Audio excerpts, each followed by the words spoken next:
It's time to set out on another adventure with me, the casual competitor, and my dog Obi. Today we will be looking at a rotation safe mid-range deck with a lot of options. Alright, so as the premise goes here, we are definitely looking at a Mutate deck. So what I did was I pulled up all the different cards with Mutate up above, so you can kind of see the widespread different cards in the set that have Mutate from Ikoria. One of the major things I like about this deck is that this deck is very easy to rotate. When rotation happens, you're only going to lose a handful of cards, and there's actually some very good replacements for all of these cards, minus your land base. I run one Breeding Pool, one Stomping Ground, and one Steam Vents. I like that a lot. That's very easy to use. I would bump those numbers up, but like I said, I wanted to present something that's going to be very easy for you guys to use after rotation. Should you want to try this deck out, I don't want you guys to invest super heavily in it. In addition to that, you'll actually see as we go through all the cards, there's not a ton of rares, there's not a ton of mythics, so even the cards you're investing in, you're not using a super ton of your wild cards. It's very easy to put this together, and it's way more fun to play. We do run 4 Ketria Triome. That card's just stellar. It's all 3 of our colors. It's very helpful. It gives us up to 6 red sources with the 2 shock lands, but we only need red for the Ghidorahs in the deck. Another thing that I'll go over here real quick, I absolutely love Godzilla. One of my favorite movie series ever. I've been a fan since I was like 5 years old. So any of the cards in this deck that I was able to get Godzilla forms for without actually having to pay gems for, I've actually used 100%. You will also see my basic lands are the Godzilla Island and the Godzilla Forest. We run 9 forests because the deck does have a little bit lean towards green, and we run the 8 islands so that we can get the other cards in our deck on the battlefield, but there isn't any that require double blue except for the King Ghidorah itself. So going over the kind of mix here, we have a mixture of creatures that we want to use as starters, and we have creatures that we want to use as payoffs. To use it in Pokemon terms, you have your basic Pokemon, and then you have your evolutions. And that's kind of what we're trying to go for, is a very similar tempo play each turn that is going to pay off very well. So starting with our 2-drops here, we have Baby Godzilla, Ruin Reborn, aka Poliwag Symbiote. Each creature spell you cast costs 1 less to cast if it has Mutate. Whenever you cast a creature spell, if it has Mutate, draw a card, then discard a card. So there's a bit of a reward, but a bit of a downfall as well, because sometimes when you're low in hand size, that's really difficult to make that decision, what you want to discard. Second one, though, is Essence Symbiote. Essence Symbiote, whenever a creature you control mutates, put a +1/+1 counter on that creature, and you gain 2 life.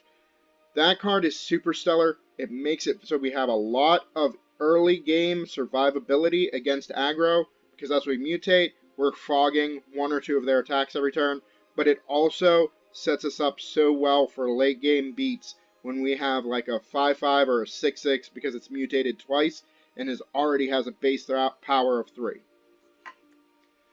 Paradise Druid is probably our best starter here. This card is phenomenal. Now, unlike other decks, you're not actually going to use it too much as a mana dork. You're going to use it more as just a 2/1 with hexproof that's going to sit there and mutate and mutate and mutate. Lastly, in our 2-drop spot, we have Season of Growth. This card I've gone back and forth with. It is one that rotates out, and when I get to the sideboard, I'll show you what I will replace it with after it rotates out, along with the Paradise Druid, which right now I don't know what I'm replacing Paradise Druid with. That's one of those things that I'm going to have to see what we get in Zendikar. Fingers crossed, folks, we get something low with hexproof, because that would just fit perfectly into there. Even if it's a 1/1 with hexproof, I don't care. But Season of Growth is actually a little bit more powerful than Primal Empathy. Primal Empathy costs 1 green and a blue for an enchantment that lets you draw a card if you control the most powerful creature on the battlefield, or if you don't control the most powerful creature, you get to put a +1/+1 on your creature. In the 3-drop spot, we have Sea Dasher Octopus. Great mutator. Whenever this creature deals combat damage to a player, you draw a card. But the kicker here is its mutate cost is only 2, and it also has flash. Those tricks on your opponent's turn are far more beneficial than you guys would realize. You'll see that later in a couple of the games that we see, that there's a few games in which just being able to mutate on my opponent's turn made a world of difference. Glowstone Recluse gives us reach, and whenever this creature mutates, you put 2 +1/+1 counters on it. It's a mutate cost of 4, but a natural casting cost of 3. This is one of the few cards in the deck outside of the Trumpeting Gnar, which I'll get to in a second, that has a higher mutate cost than its casting cost. So if I could move these all around and put them in different brackets, we wouldn't have so many 3-drops, but we kind of would. They kind of balance each other out in that aspect. Because you're not always going to be playing this on turn 3. More often or not, you're going to be waiting till you have the mana to mutate it. Trumpeting Gnar is another card you could play on turn 3, but you're more than likely waiting till turn 5 when you're able to get maximum purchase off of it, make that 3/3 beast token, and also put it onto something else that's probably going to be better off surviving than this, because this is a threat. This is a card that your opponent's going to see across the battlefield and say, oh, I know exactly where my removal is going. It should literally have a target in between all 4 of its horns just to show everybody that's what it is. But when you put it on a hexproof creature, they can't really target it. Here's one of my favorite wild cards. Now, this card is an Ikoria, but you could switch it out for a different card. And there's one in the sideboard that I will talk about when we get there. But right now, Mechagodzilla, the Weapon. I love that name to begin with, the Weapon. However, its natural name is Crystalline Giant. At the beginning of combat on your turn, you choose a kind of counter from random among a plethora of different types of counters. It can gain Flying, First Strike, Death Touch. Hexproof is the one you want, though. Once it's hexproof, it becomes the perfect starter. It becomes that creature that everything can go on to, because it's still going to gain the rest of those counters as time goes on. So, you give it hexproof, then you mutate it a couple times, and then all of a sudden it has Flying, and it has Death Touch. You've already pretty much made a creature that your opponent can't interact with, but also your opponent now is forced to chump block every turn, or is forced to just take a whole bunch of damage in the air, which most players can't. Angrius, Armored Killer, aka Gemrazor. This creature is once again one of those 4-drops that's going to slide into our 3-drop spot, so it's in the wrong bracket on the deck list, but it is kind of still in the right bracket. You're not going to start out with this unless your opponent's heavily on an enchantment build. There is obviously Shrines, there is obviously Standard Boggles, there is obviously other enchantments in the set that are dangerous. I played against the Pier deck that went, Underworld Dreams, and I was like, I have to Windmill Slam Agrius and get that Underworld Dreams out of there before they make me draw half my deck. However, that's the kicker with this card. Whenever this creature mutates, destroy target artifact or enchantment an opponent controls. Those keywords, though, are worth playing it alone. I did recently bump this up to 3, and I have not been happier. Our Migratory Greathorn, though, is usually our turn 3 play if we have it in hand. Whenever this creature mutates, search your library for a basic land card, put it onto the battlefield tapped, then shuffle your library. Now, this card has made me think a couple different things. I've considered dropping down an island for just one lonely mountain so I can search it up with the Migratory Greathorn, but at the same time, I just don't think we need it. Aluna's / Ghidorah's mutate cost does not require us to have the red, so considering we want to be mutating as much as possible in this deck, I just didn't feel it was necessary.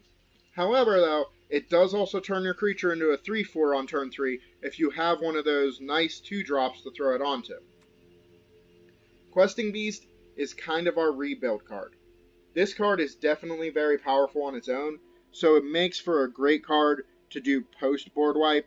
It is a great card to just play on curve on turn 4 if you got nothing else to do. But the big kicker here is, once you have it on the battlefield, you've already hit your opponent for 4, you start building on top of it, you could make this thing insanely powerful and give it a lot more benefit. I've definitely put an Agrius on it, I've put a Recluse on it before, and both of those have been extremely sneaky because people only look at the top card. I've actually had somebody swing in with a field full of flyers when I had a 6/6 questing beast and I ate their biggest flyer and all they could say was oops. Going to the 5 drops in this deck, there's a couple here that are a little bit up for debate. The Dream Tail Heron is definitely one of them. I like this card a lot.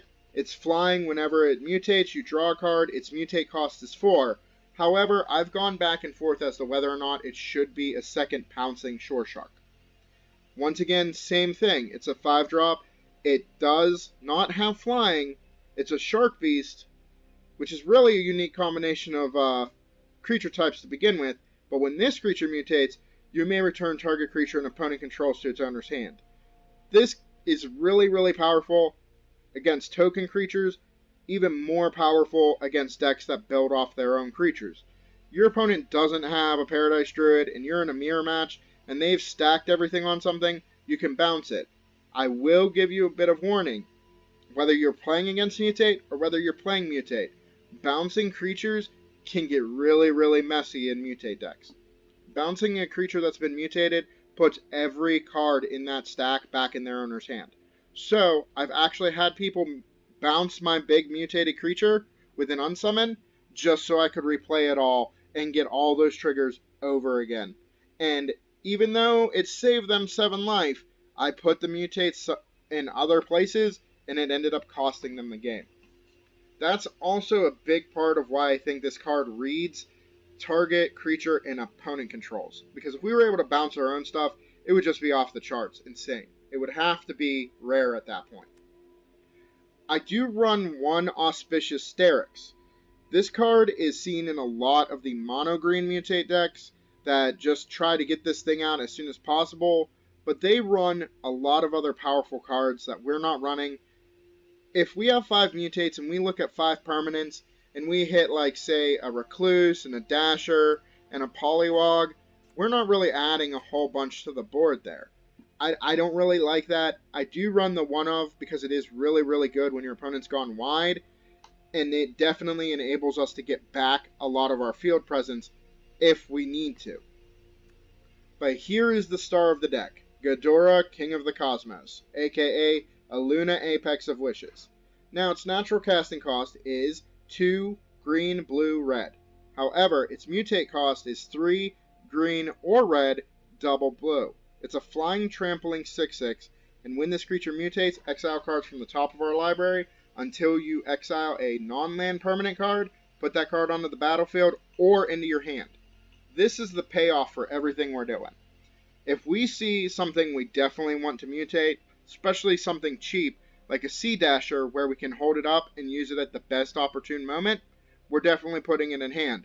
We see something like a Questing Beast and we want to get it on the battlefield, absolutely. We just played a free Questing Beast while also turning one of our attackers into a 6/6 flyer permanently.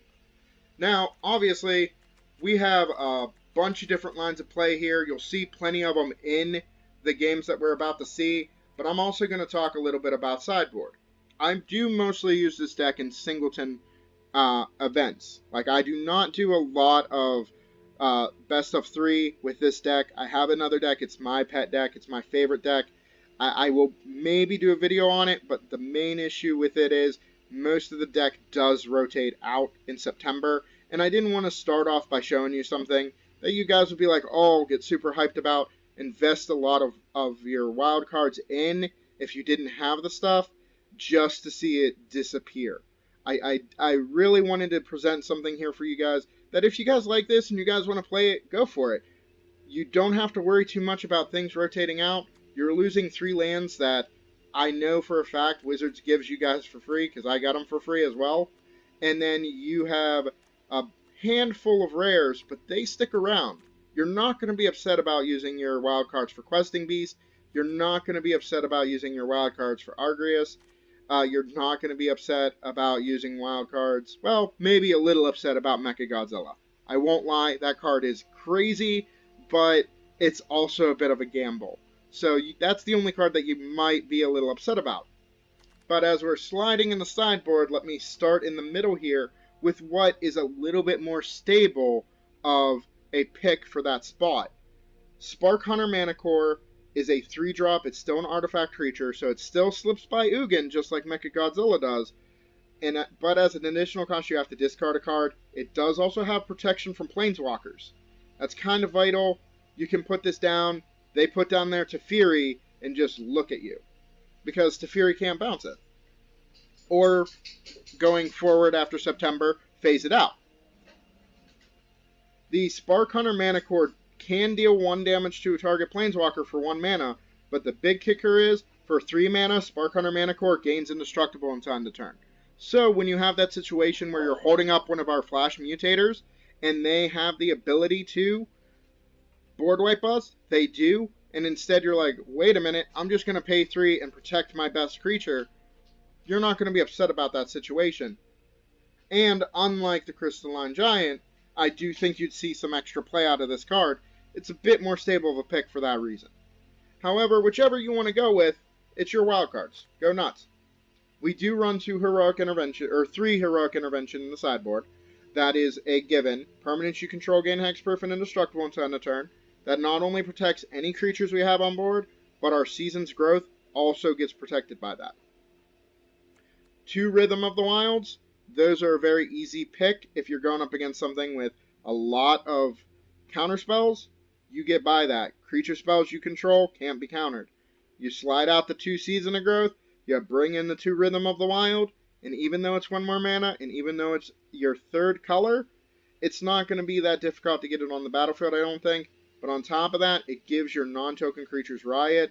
You're not really going to be playing a ton of creatures on board, but even going this on turn 3, going Questing Beast, and turning your Questing Beast into a 5/5, and cracking for 5 on turn 4 is worth it. Or if you're in a pinch and they have a bunch of removal, this is actually really good too, because it then enables you to just play things like Adora and just start cracking in, and if they survive, then you mutate on them the next turn. There's that Primal Empathy I talked about. I do run one in the sideboard, just in case we need a little bit extra card draw, or if we need a little bit bigger bodies on board, because this does add a counter if we don't control the biggest body on board. But if we do, we get to draw that card. But like I said, the Season of Growth just gets you a little bit more, because if we mutate twice, we get to draw 2 cards. We start making tokens with a Trumpeting Gnar, we're scrying, drawing a card, we're doing everything on top of our mutates. 2 Boneyard Lurker. Once again, a very interesting thing here. It is a green-black card for 4, but its mutate costs 2 green or black. Whenever this creature mutates, you return target permanent card from your graveyard to your hand. I love this card. This card is great for rebuilding. This card is great with Polywog. You can discard something that you don't think you're going to get to late game, and then just grab it right back the first opportunity you get. Parcel Beast. This card is a little bit difficult for me to play, because we want our Paradise Druid to just sit there and have hexproof. It does tap your creature to use its ability, but the kicker here is its mutate cost is dirt cheap. So if you're looking for quick early game triggers, Parcel Beast is definitely good for that. It does also get you some card advantage in the form of, hey, we're going to be able to tap it, look at the top card of our library. If it's a land, boom, it goes on the battlefield. If it's not a land, you put it in your hand. So if you're in a situation where you just don't think Season of Growth is going to stick around on the battlefield, and you want an extra body for purchase, I would definitely suggest sliding to a Parcel Beast. I do run a second Pouncing Shore Shark in the sideboard at the moment. Like I said, I'm not 100% sure if the Heron shouldn't be in the sideboard and the Pouncing should be in the main board, because I absolutely love those Pouncing triggers. But at the moment, I do run the 1-in-1 split because I'm a little greedy, and I just like having different options. BioQuartz Space Godzilla. Once again, it's a green, blue, black card naturally, but we can pay double green, a blue, and 2 to mutate it. The kicker here, once again, it works great with Polywog. We can throw this in the graveyard whenever we want, and we can cast it from the graveyard for its mutate ability. So, you go Polywog, next turn you go Migratory Greathorn, you turn your Polywog into a 3/4, you get to go and grab a land, but you also get to throw this in the graveyard.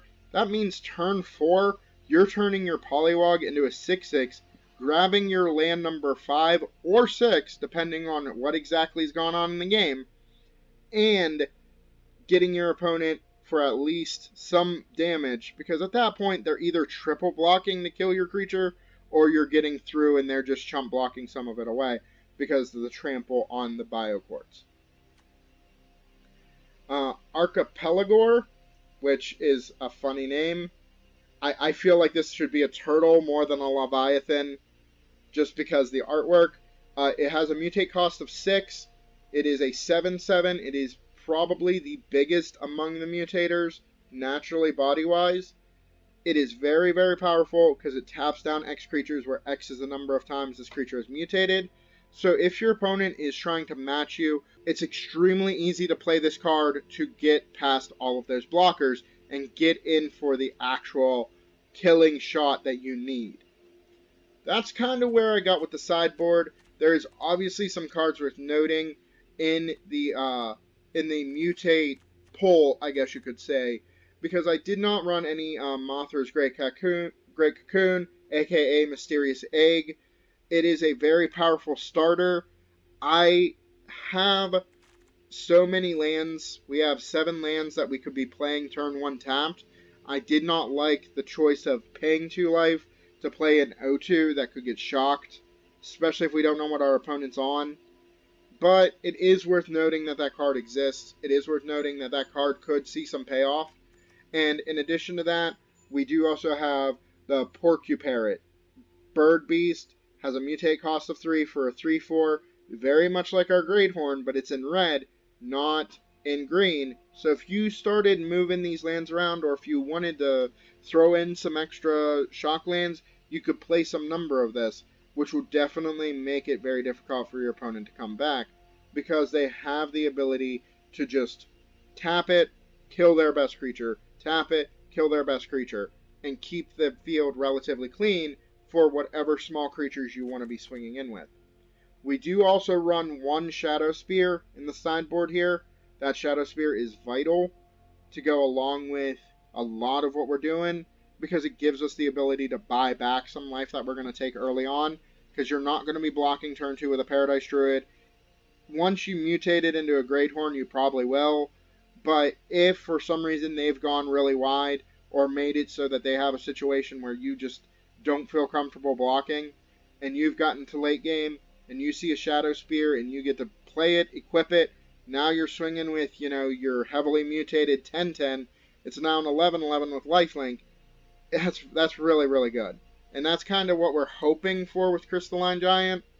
But if Crystalline Giant can't get there, if it sees a bad combination of keywords, or if you get the ultimate oof, which is getting a +1/+1 counter first, you kind of just got time walked by your card. Because we have other ways to put our +1/+1 counters on it, so we don't really need it to get a +1/+1 counter. We need it to get any of the other keywords.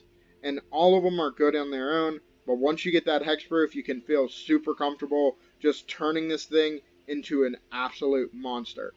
Its name being the weapon is absolutely perfect when you think about how this card can benefit you in this build. So that's kind of where I was going with everything.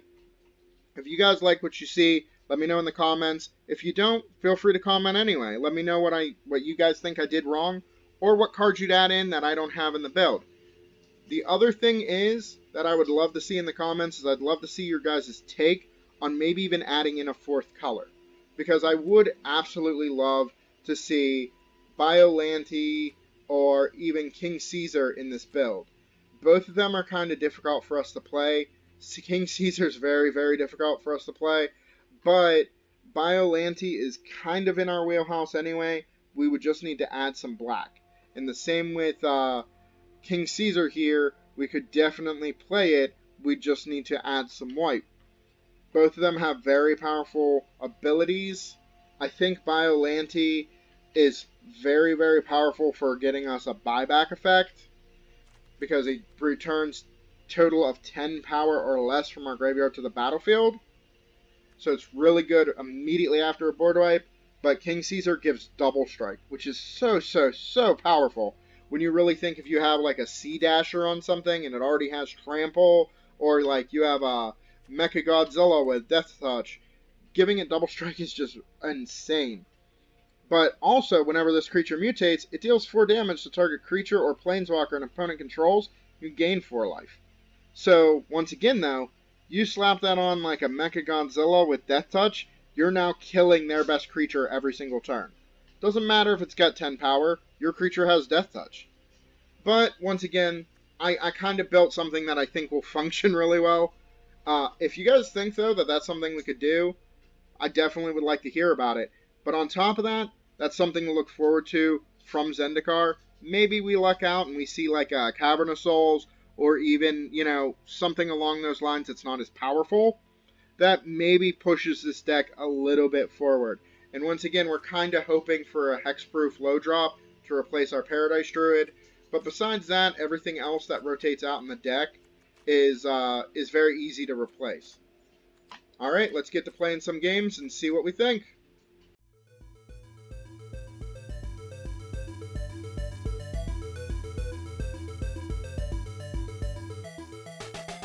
Here in this first game, we see our first 7. It has 2 tap lands in it, and it has an island.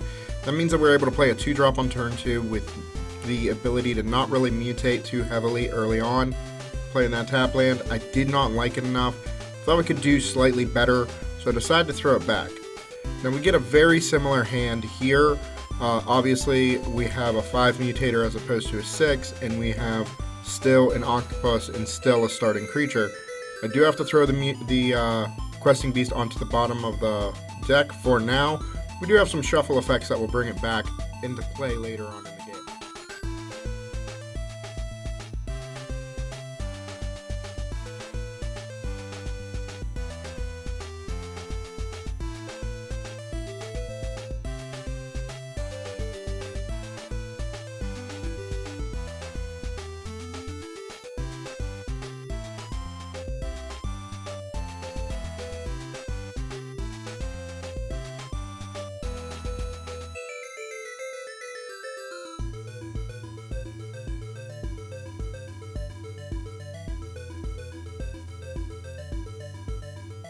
On turn 2, we actually get our first kind of choice here. Do we start out with the symbiote or do we start out with the polywog? I ended up going with Baby Godzilla. 1, because it's got that 3 back end, so it's a little bit harder to kill. They can't stomp it, they can't shock it, but also on top of that, it does still allow us to go turn 3, we're going to play the symbiote and still be able to mutate, because our mutate cost is going to be lowered from the polywog.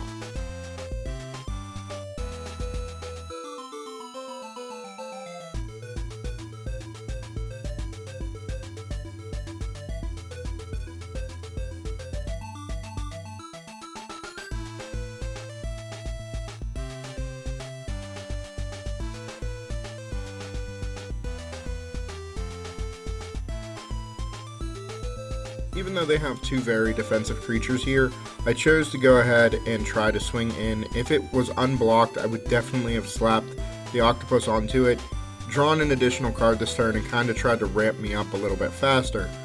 Since it didn't get through, I felt like it was better to hold it up, try to figure out when it would be best to play it otherwise.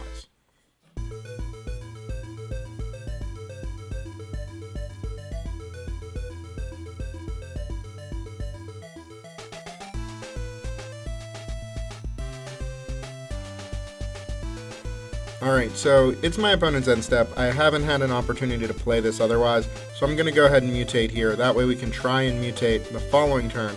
We do see an untapped land here, which is what we wanted to see, so we're able to play that mutator that normally costs 5, but is going to cost 1 less again because of the Baby Godzilla.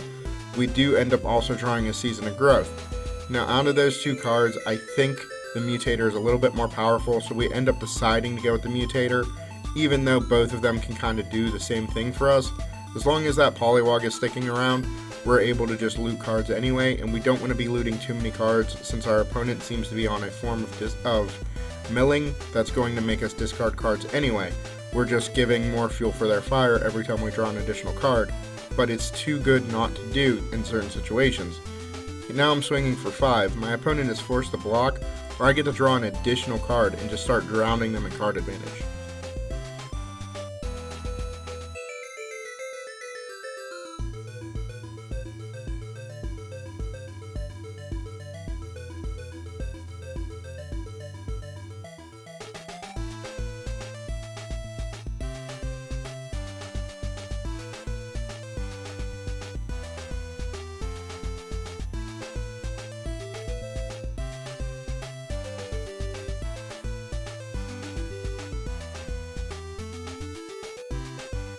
So now we have a tough call.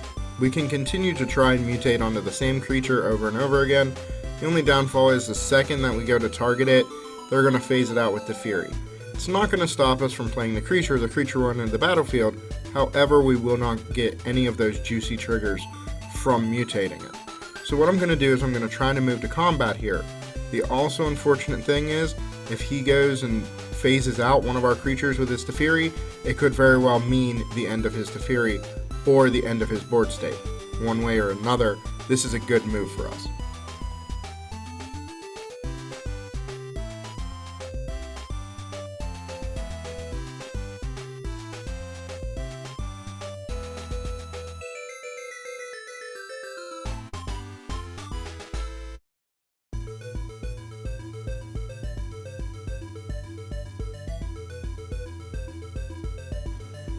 So while blocks didn't go exactly as I planned, we are still in the same position that I said.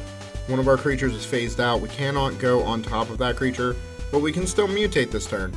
We can still make another beast token, and we can still get all of those triggers because the Poliwag's still on the battlefield.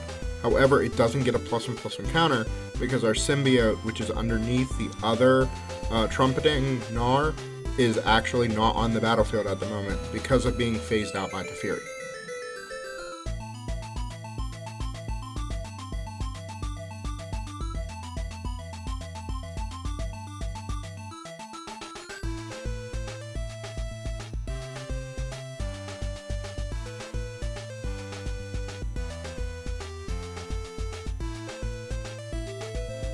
So one card I'm pretty sure it's safe to assume they have in their list is Teferi's tutelage. Not only does it mill, but it triggers whenever you draw any card, pairs real well with Teferi himself, obviously.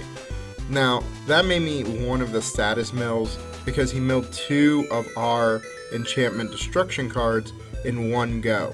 It's really, really rough. However, we do have the ability here to kill his Teferi because he does not have any board state that is really threatening to our field full of 3/3s.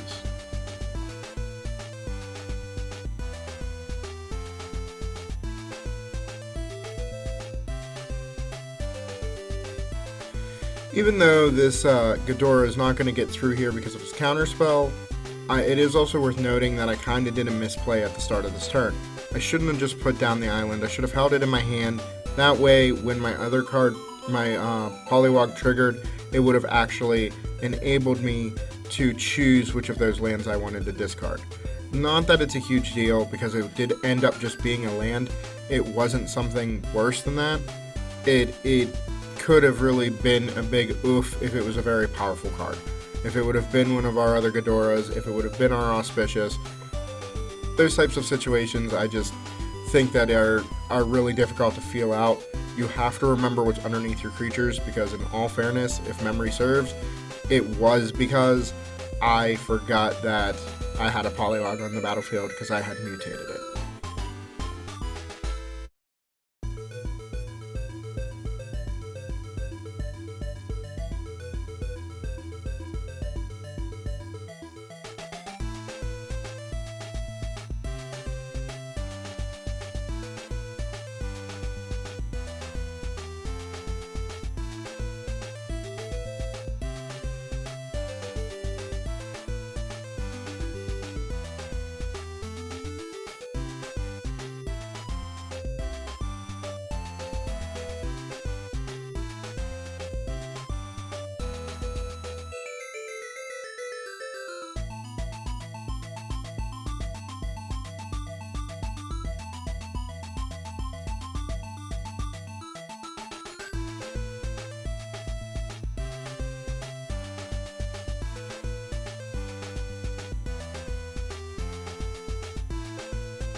both of us are kind of fulfilling our game plans. They're able to mill us every turn for at least 4 cards because they have a card that's just bouncing and bouncing and bouncing, but I've also gone pretty wide. The Trumpeting Gnar has given us the ability that we have 4 bodies on board. Even though we keep stacking them on top of each other, it's still making those 3/3s, which is a pretty decent power creature. Now this is where it gets kind of tricky though. They do have only blue lands, so a bounce spell here would actually be really dangerous if they bounced one of our mutators, because it would allow me to just replay them in other ways, giving us more additional triggers. So even though we have those lands in hand, I'm going to try and barrel in. They're only at 6 life, they're going to have to figure out some ways of getting around this stuff. They end up bouncing one of our mutators here, which gives me all of these creatures to replay, gives me a whole bunch of triggers, and a whole bunch of land to do it with. So we're going to see where this goes, but I'm pretty sure that's going to be a game-crushing move.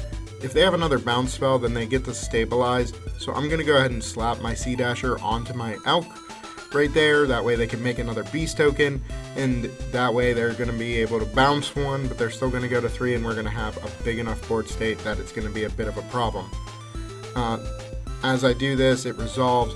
However, they don't have another bounce spell, they just take the 6 damage, and that's going to be the end of game 1 here.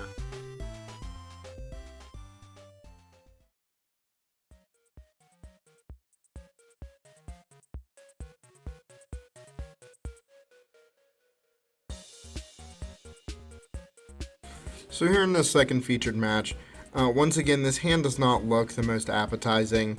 We do have a Paradise Druid, we do have a Season of Growth, we do decide to keep it for that reason. We're going to see a couple different lines of play here. I wanted to showcase a lot of what this deck can do, so not all the hands are insta-keeps. This is an example of one where I'd much rather have one more land in hand, but we'll see how it goes.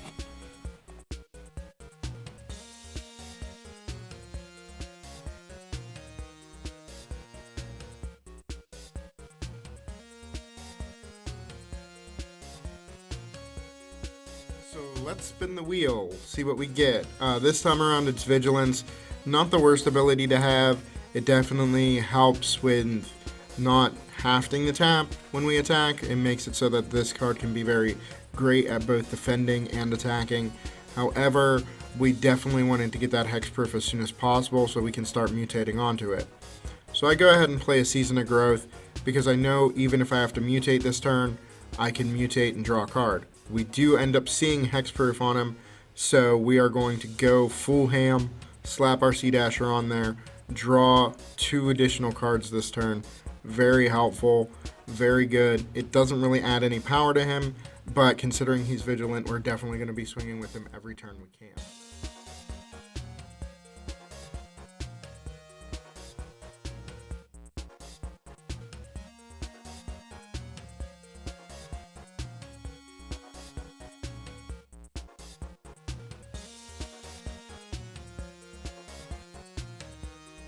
So unfortunately here, our opponent does have a Storm's Wrath, which wipes our board. Very unfortunate. I was quite upset about that because that Mechagodzilla would just stolen the show. But we do actually have a very good ability here to rebuild. I do think twice about leaving the land on top because we do have the Sea Dasher, which will enable us to draw another card. As long as they don't have another board wipe, which I don't feel they'd play with just the Trumpeting Gnar out there. Anyway, we're able to mutate at some point here and get that card anyway, which will enable us to then play our Ghidorah the following turn if we want to.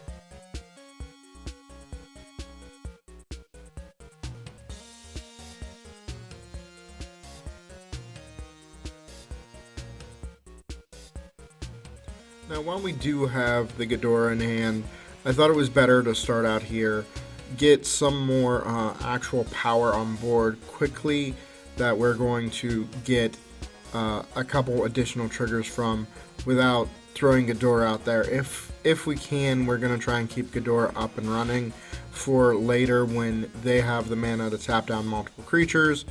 We are going to then slap it onto one of our other innocuous creatures and end up getting in for a lot of damage here. That's kind of the game plan at this moment, because they do have that shrine that can tap down creatures, and they have other shrines that are going to be able to do various things. Like, this would have been a really bad time to have Ghidorah on the battlefield. When they can now ping something for 3, they would have just thrown 2 lands away and destroyed our biggest creature.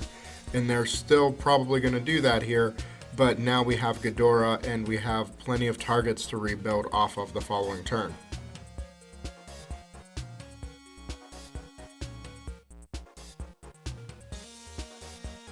So we do end up drawing the Enchantment Destruction card, the Gem Razor.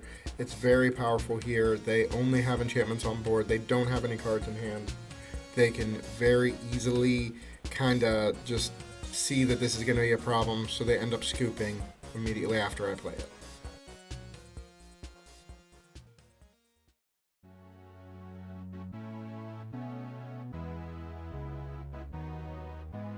This is a definition of a snap keep here. Not only do we have the 3 lands, we have a Paradise Druid that we can mutate onto very early on. We are also on the play, which is just gravy, because that means that we are definitely going to be above curve and pumping out power as quickly as possible in this game.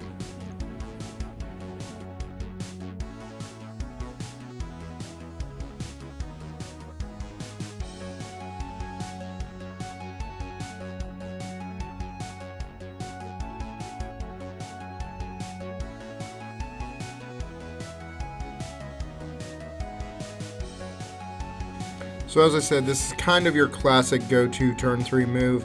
If you're able to do this, if you're able to go turn 3 Migratory Greathorn, one of the things I absolutely love about that is the fact that even if they have something to get rid of your Migratory Greathorn, they can't actually do too much to interact with the land you've brought into play. So now we're up to 5 lands for sure.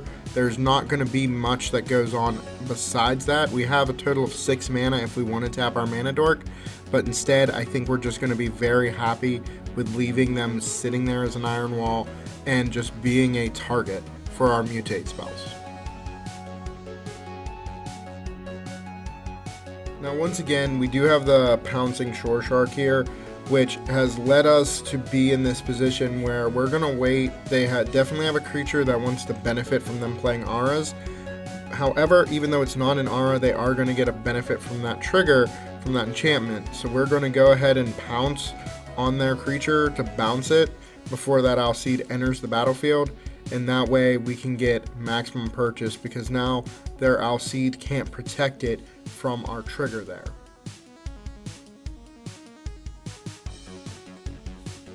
I'm not gonna lie here, we're just top decking pure gold in this game. We see the Gem Razor once again, Agrius, I think is how you'd pronounce its alternate name. We can definitely throw it out there and destroy the Alseid, but we also have enough mana that we're gonna play the Symbiote first, so we can start getting even bigger while still manipulating their board state pretty heavily.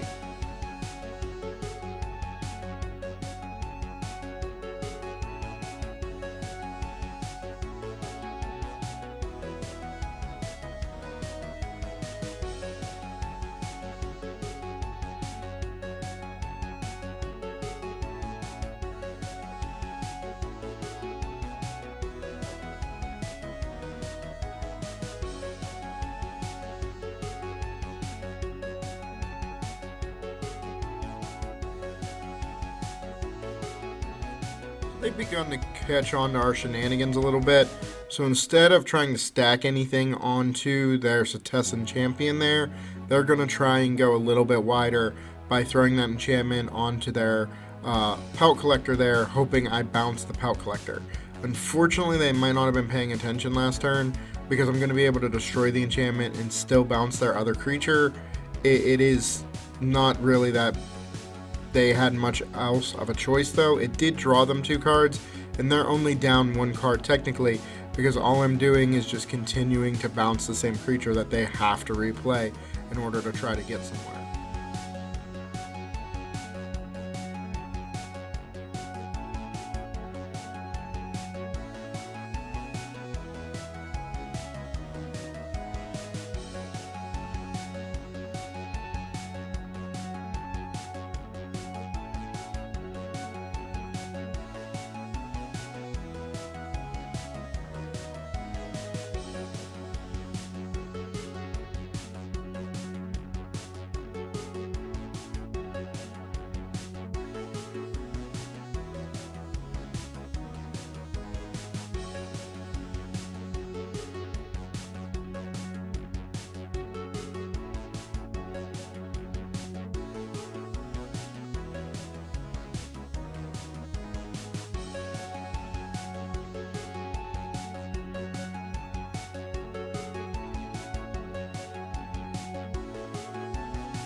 So the hits just keep on coming here as we draw our second Agrias to destroy even more enchantments if we have to. But this is a turn in which I don't really need it. They haven't really stacked a whole bunch of enchantments onto their creature. They have a Season of Growth, and they have a creature I can bounce, which would get rid of the Sentinel's Eyes. So basically what I decide to do here is just start building as much power on board as I can. I'm going to play my second Trumpeting Gnar. It's going to give us 2 triggers on that creature. We're going to go and get a land. For 5 mana, we get a land from our deck. We get to bounce one of their creatures. We get to destroy an enchantment they control. And we put 2 3/3s onto the battlefield. For 5 mana, that's just astronomical to really think about at this point.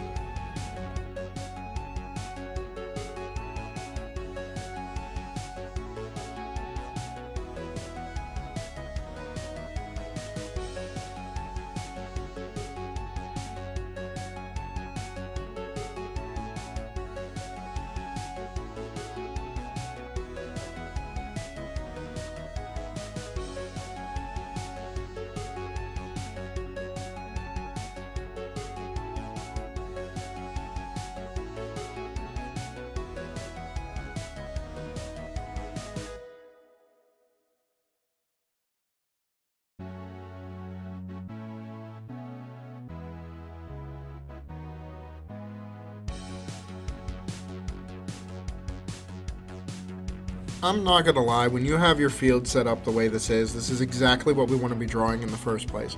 We just want to keep drawing triggers.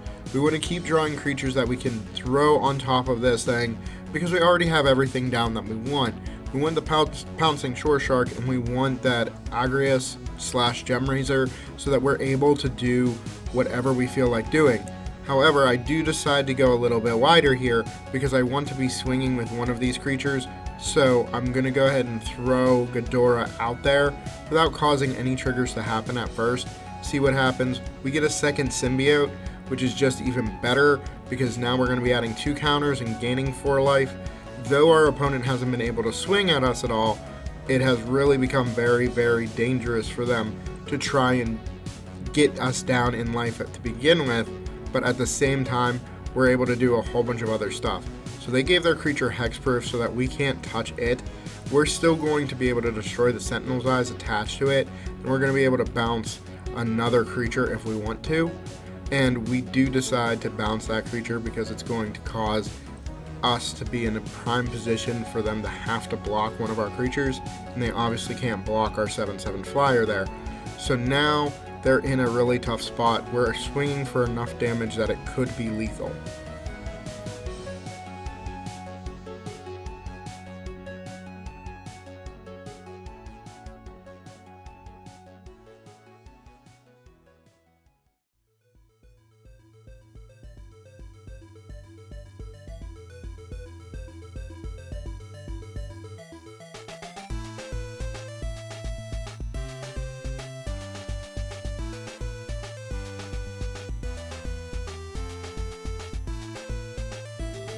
So once again, this is a hand that I'm not super excited about. I don't think I normally play this hand very often. We aren't really setting up until turn 3. We are having the Season of Growth on turn 2, so we're able to scry. I decided to keep it just to show what a couple of these cards that we haven't really seen too much from in the earlier games can do if it gets to the point that we're able to play them.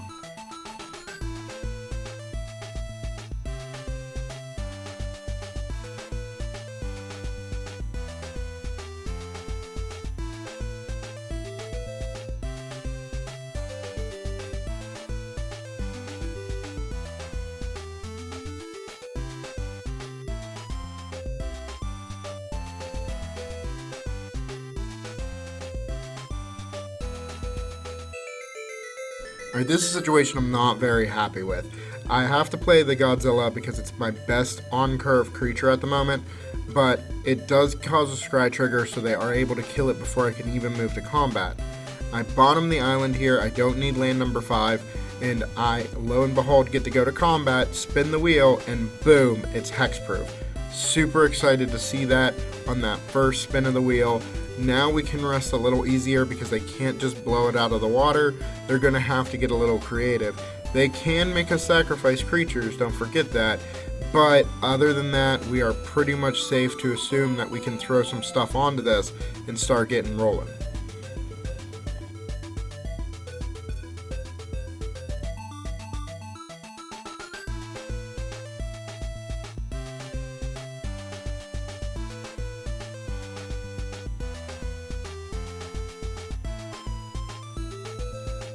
So here are some of the lines of play that we didn't get to see too much of in the earlier games here.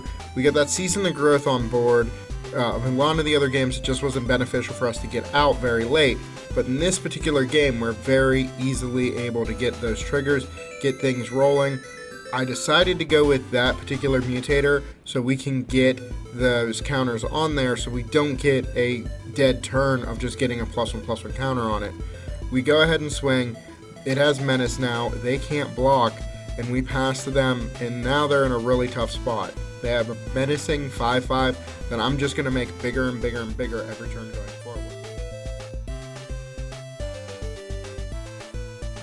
Also worth noting here, one of the quirks of Mechagodzilla that is a little bit nerve-wracking is even though we used a mutator that has reach, a Mechagodzilla could still get a reach counter because it only accounts for the counters on it, not for the keywords it already has. So even though it has reach, we could see a dead turn where we get a reach counter added on that would give it double reach so it can hit those really high flying creatures, pun intended.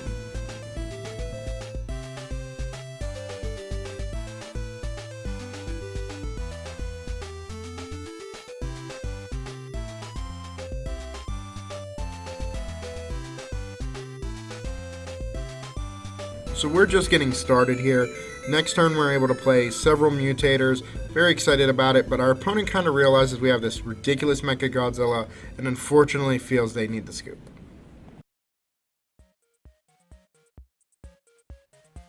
So this hand is very, very slow. We could try playing the Trumpeting Gnar on turn 3, but we need more mana in order to even play any of our other mutators, so I decided to throw it back. Now we have a tough call here because we have a lot of 2-drops in this hand. We only have one mutator. We definitely want to keep the Paradise Druid and the Migratory Greathorn, but do we throw back a Season of Growth or do we throw back a Symbiote? The main reason I chose to keep the Symbiote is because it is a replacement 2-drop should something happen to our Paradise Druid before we're able to actually put it onto the battlefield.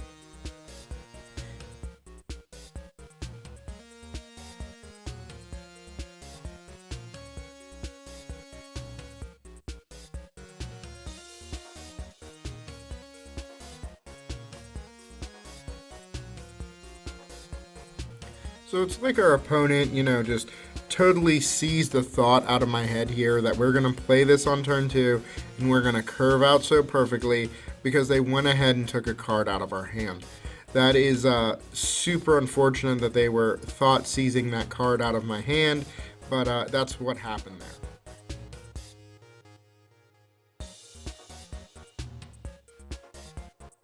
So now we're in a bit of a bind. I don't want to just pass and not have anything on board. So we end up playing the 2-3, which is somewhat subpar at this point in the game.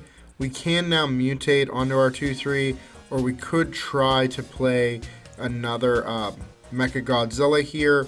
Going wider and hopefully seeing that hexproof on that creature might make a world of difference in this game, considering our opponent has already ripped a card from our hand and also made us lose a creature due to a kill spell.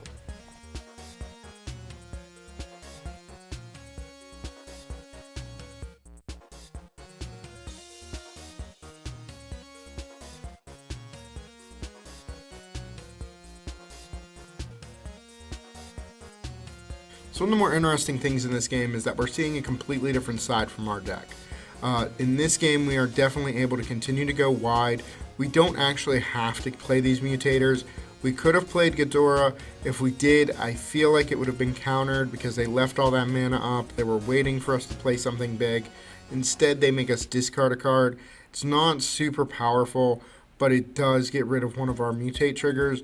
I'm not super happy about it, but it's okay at the same time because we still have the Ghidorah in hand. We were hoping for land number 6 so we can mutate onto that Mecha Godzilla. Instead, we're just going to swing 3 in the air at them.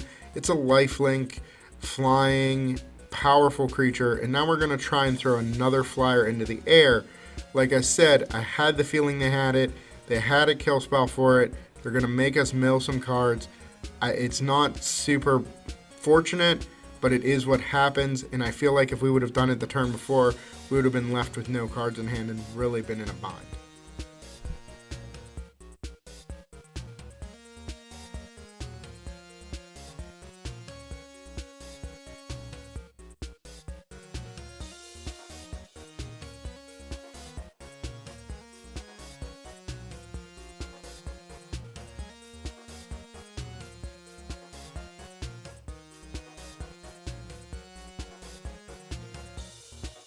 So here's one of the few times I got a little antsy. Teferi's tutelage is definitely a powerful card, and I want to get it off the battlefield as soon as possible. Now, what ends up happening here was I should have moved to combat. I should have tried to get that hexproof counter. One turn, I think they probably still would have killed our creature anyway, but we gave them a prime opportunity to knock us down. Because that's one of the few things that really is bad about Mutate, is that if they have a way to kill the creature you're trying to mutate onto, yeah, you still get the creature, but you don't get any of the juicy triggers off of it. So right now, they've done a lot of work to get cards out of our deck. We're top decking lands. This is not looking good, folks. We do have power on board, and they are only at 8 life, so we're just going to continue to try and be aggressive. We have a 4/4 Trampler now. They don't really have any board state, so they're going to have to try and mill us out in the next couple turns if they want to stabilize. But I don't know what all is in their deck. They have big Ashiok. It could get really, really dangerous by them bouncing a creature and making me discard a card.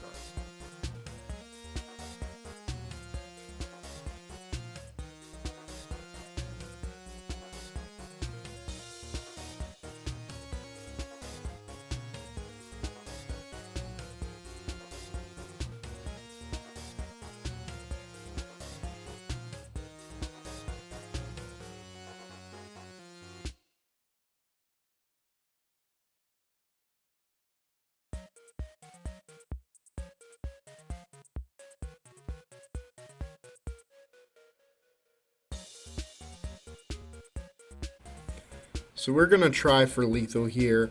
They do have another Titan Scorn.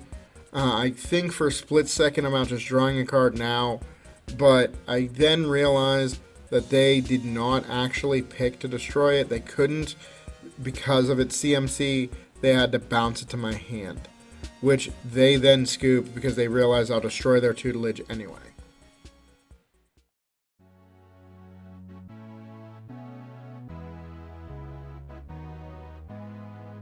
So once again, this is not a very keepable hand. We decided to mulligan down, and I like this one a little bit better. Once again, though, it's a little bit of a tough call. We do not have a lot of blue mana. We do have the Paradise Druid that could tap for the blue mana. I think for a split second, no, let's keep it. I really can't decide if it's Ghidorah or that. I choose to keep Ghidorah. just to see if we can get a Ghidorah on board and get some triggers out of it. I do immediately see a blue land, which is kind of a little punch in the gut, like, hey, you should have kept your low drop and stuck to what your deck does instead of trying to get greedy. But I then get rewarded with a Migratory Greathorn. So we'll see where it goes from here, but it definitely got a turnaround start from some lucky top decks.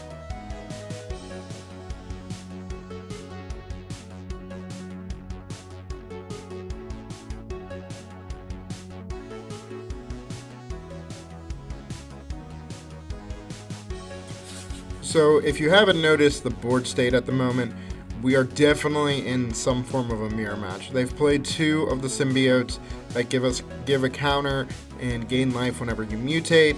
They're just unfortunately stuck on 2 lands. The Migratory Greathorn is definitely getting me out of that situation. I'm getting land after land after land from it, while also getting some additional triggers. Now I've just played the one that draws a card. If that would have been the pouncing Shore Shark, it really wouldn't have done too much in this game, because obviously once they see that land and they start actually mutating, it's going to just be pushing a symbiote back in their hand that they're going to happily replay as long as it doesn't soak up too much of their mana. But we wouldn't be able to bounce their actual mutator because of the fact that they would have hexproof from their Paradise Druid, just as we're doing on our side of the battlefield.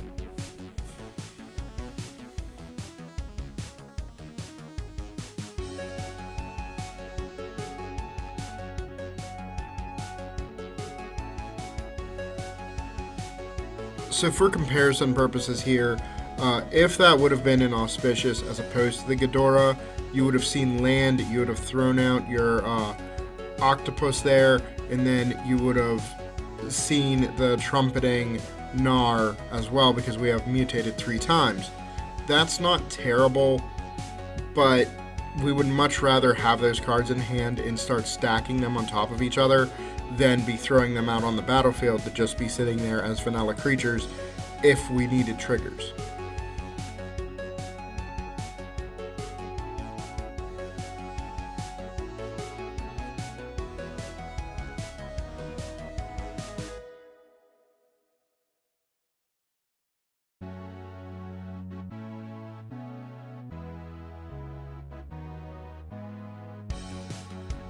So we get this other trigger from King Ghidorah. We go and grab a questing beast. It is wonderful. We have done a lot of stuff we want to do.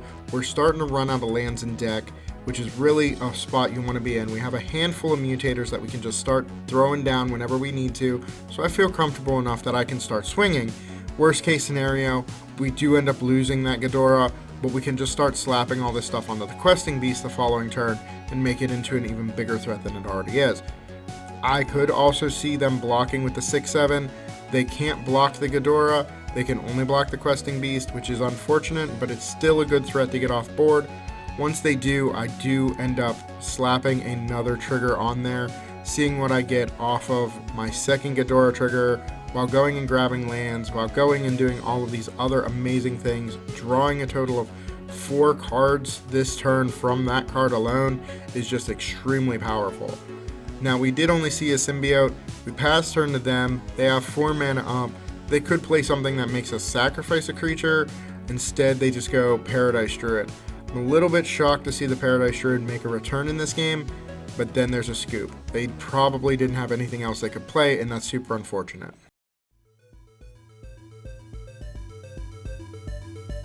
This starting hand is just a little too bulky to keep around. We don't really have any mutators that cost less than 4. And so we go down, we see this wonderful hand where we have a little bit more aggressive start. We have the Polywog, which is going to lower our mutate cost while also enabling us to loot into additional mutators. Unfortunately, it's the questing beast that has to be bottomed here. But if we get rolling here, we're going to be in great shape just off the cards in our hand alone.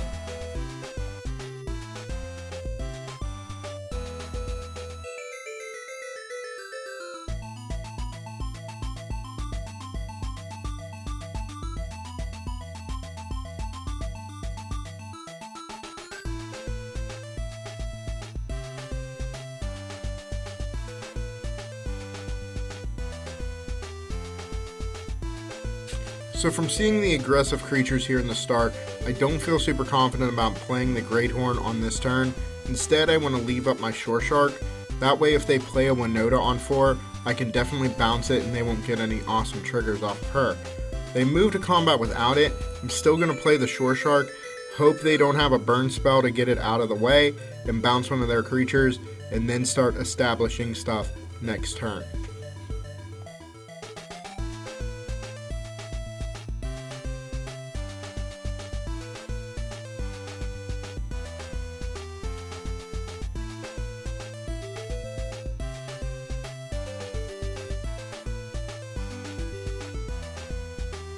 Also worth noting about that loot there, we have several options anytime we draw a card off of the polywog what to discard.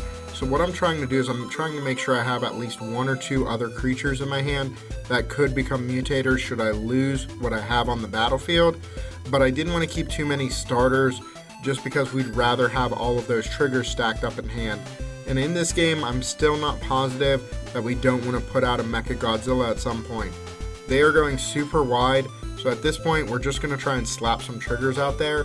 The plus side here is, like I said, that Polywog makes them cost 1 less, so we're only using 2 mana to get that Great Horn. So now we're going to have to pitch the Godzilla because we want to keep all 3 of the cards that are in our hand at this point. It's going to give us this trigger.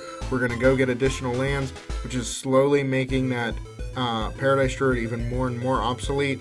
But at the moment, I think it's worth keeping in, and that way we can just see where it goes from here. If they have a way of getting our creature off the battlefield, then we have the Paradise Druid to be like, okay, you did it once, you're not going to do it again.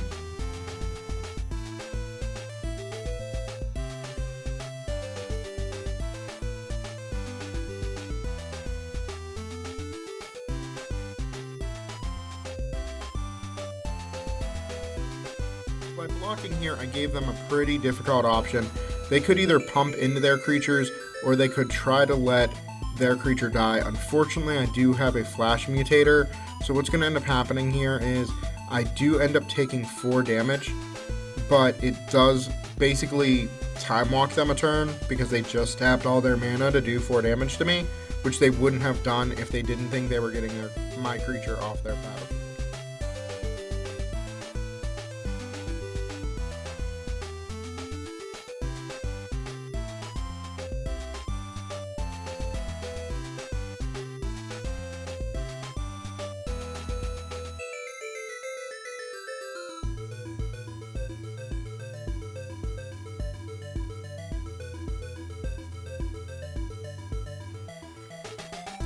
So we could play the Paradise Druid here and tap out completely. I think it's better for us to keep it in hand, keep it hidden, let them wonder what's in our hand. We're getting a ton of land anyway because we've already put 2 Great Horns onto the same creature.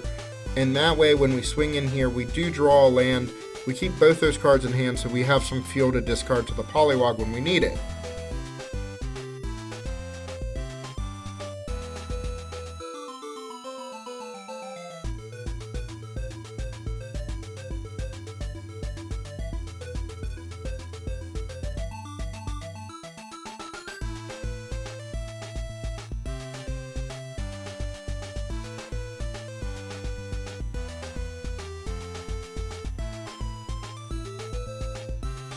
So this gets really interesting here because our opponent had no idea that we didn't have a Mutator in hand. As far as they know, we have a handful of Mutators and we just chose one to slap out there, get some stuff going on, bounce one of their creatures again, and get things rolling. As you can see there, we're actually running out of valid targets for our lands. That's really interesting to see. We are also going to pitch this land to cycle into something else. Now we have 2 Paradise Druids. Once again, I don't feel obligated to play either of them. I want to hold them up. I want them to think that we have as many Mutators in our hand as possibly could be.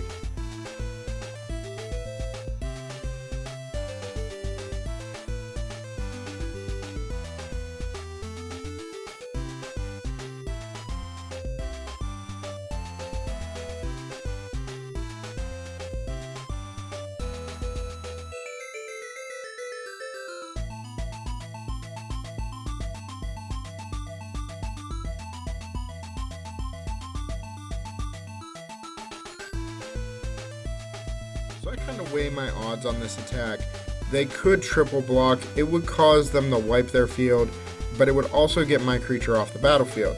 Ironically enough though, they choose not to. It actually is probably going to cost them the game here. I understand what they had in hand because they end up playing double Bashery Solidarity to throw 2 counters on all of their creatures. Super good, very powerful, but unfortunately, because they let me hit them, I top decked another Flash Mutator, so I'm going to be able to bounce one of their creatures while also blocking with both of my Paradise Druids to get the other one off the battlefield.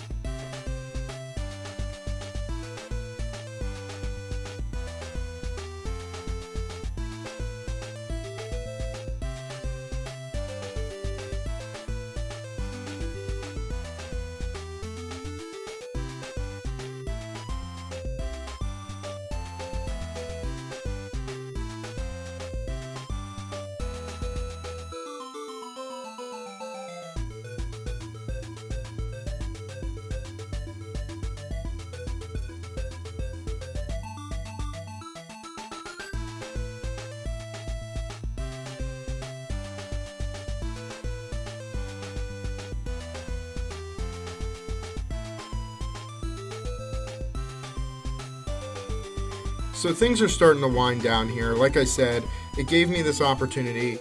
They have 2 cards in hand, and one of them I do know. If they replay the 3-1 here, I can just bounce it and swing in for lethal. That's actually what's going to happen here, but I wanted to take a minute to say that if you noticed, all the games that I've showcased here are games that we have won. I did that because I wanted to show what this deck can do. I do have some games taped that I did lose. If you guys want to see what it was up against that actually was able to take it out, feel free to comment. I will definitely add a video of all the losses that it took to make this video possible. One of the more interesting things I've seen from it though is the games in which I'm losing, I really didn't do anything. It just didn't get off the ground, or my opponent just got to like Ugin before I could even do anything. But if that's something you want to see, let me know. Thanks for watching. I hope you had as much fun as we did making the video. Me and Obi will be up to more antics next week. Feel free to hit the like and subscribe button to see more of what we're up to, and we will be back soon with new videos.